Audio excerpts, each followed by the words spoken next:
حضرت جنید بغدادی رحمۃ اللہ تعالی علیہ جب انہوں نے فقہ کا علم پڑھا، جب انہوں نے حدیث کا علم پڑھا، جب انہوں نے قرآن کا علم پڑھا، تو علم پڑھنے کے بعد آپ کے ماموں جان حضرت سری سختی علیہ رحمہ انہوں نے فرمایا کہ بیٹا اب تم تقریر کیا کرو، اب تم لوگوں کو واعظ و نصیحت کرو۔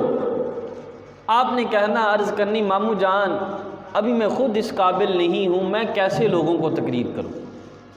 آپ کے جو پیر بھائی تھے، آپ کے جو استاد بھائی تھے، انہوں نے بھی کہنا ہے جنید تو تقریر کیا کر۔ آپ نے کہنا میں ابھی اس قابل نہیں ہوں کہ میں تقریر کروں۔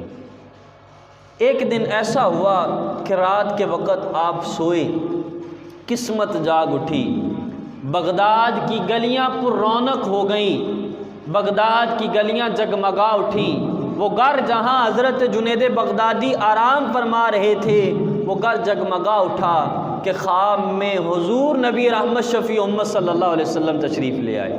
خواب دے وچ مینوں ملیا ماہی تے میں گل وچ پا لیاں باواں، ڈر دی ماری اکھ نہ کھولاں کتے پھر وچھڑ نہ جاواں۔ حضرت جنید بغدادی کے پاس حضور تشریف لائے۔ حضور نبی رحمت شفیع امت صلی اللہ علیہ وسلم نے فرمایا بیٹا تقریر کیا کر۔ عرض کیا یا رسول اللہ صلی اللہ علیہ وسلم اب آپ کا حکم ہو گیا، اب تو میں ضرور تقریر کروں گا، اب میں ضرور تقریر کروں گا۔ حضور چلے گئے۔ اب صبح ہوئی، آپ فجر کی نماز پڑھنے کے لیے اپنے ماموں جان کے پیچھے نماز پڑھنے کے لیے گئے۔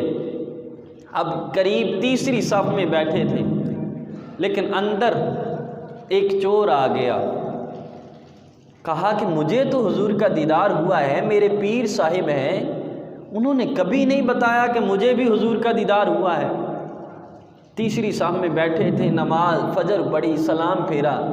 سلام کے بعد پیر صاحب ماموں جان نے کہا بیٹا اگلی صف میں آ جاؤ۔ آپ پہلی صف میں آ گئے، آپ خاموش ہیں، بیٹا اور قریب آ جاؤ۔ اپنے برابر بٹھا لیا۔ یہ بھی قسمت کی بات ہوتی ہے، مشائخ اپنے برابر بٹھائیں۔ جب برابر بٹھایا، آپ خاموشی کے ساتھ نیچے آپ کا دھیان ہے اور تسبیح پڑھ رہے ہیں۔ تھوڑی دیر کے بعد فرمایا بیٹا اب تقریر کرو گے؟ جب کہا نا اب تقریر کرو گے، کہتے ہیں کہ میرے اندر خیال تھا، میں نے کہا کہ بلا اب کیا ہوا ہے کہ میں تقریر کروں؟ کہتے ہیں آپ پھر خاموش ہو گئے، آپ پھر خاموش ہو گئے، تسبیح پڑھنے لگ گئے۔ کہتے ہیں پھر فرمایا بیٹا اب تقریر کرو گے؟ کہتے ہیں میں خاموش رہا۔ پھر آپ نیچے دھیان ہے، آپ پھر تسبیح پڑھنے لگ گئے۔ تیسری مرتبہ جب آپ نے نگاہ اٹھائی نا، فرماتے ہیں اتنا جلال میں نے پہلے کبھی نہیں دیکھا۔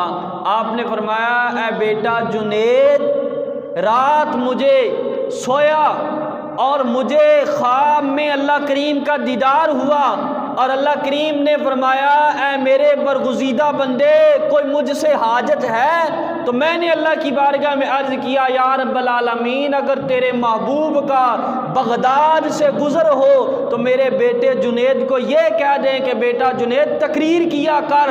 تو جب کہتے ہیں میں نے یہ جملے سنے تو اسی وقت میرے ہوش اڑ گئے کہ میرے دل میں تو خیال تھا کہ میرے پیر صاحب نے نہیں بتایا، آج تو معاملہ ہی اور نکل آیا۔ تو یہ اللہ والے ہوتے ہیں، اور اسی لیے سلطان العارفین سلطان باہو علیہ رحمہ فرماتے ہیں کہ باج فقیراں کسے نہ مارے باہو اے چور اندر دا۔ جب ولی کامل کی، جب ایک فقیر کامل کی نگاہ ہوتی ہے نا تو پھر اندر کا چور نفس پھر مرتا ہے۔ نہیں تو بندہ اپنی آکڑ میں ہی مر جاتا ہے، میں تو بڑی شے ہوں، میں تو بڑے مقام والا ہوں، میں تو بڑی عزت والا ہوں، میں تو بڑے مقام والا ہوں۔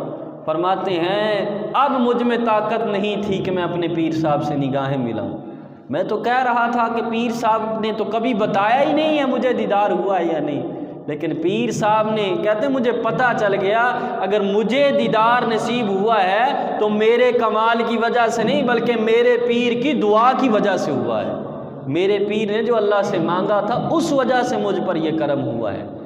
تو یہ حضرت جنید بغدادی رحمۃ اللہ تعالی علیہ، آپ نے پھر واعظ کرنا شروع کر دی، آپ نے پھر تقریر کرنا شروع کر دی۔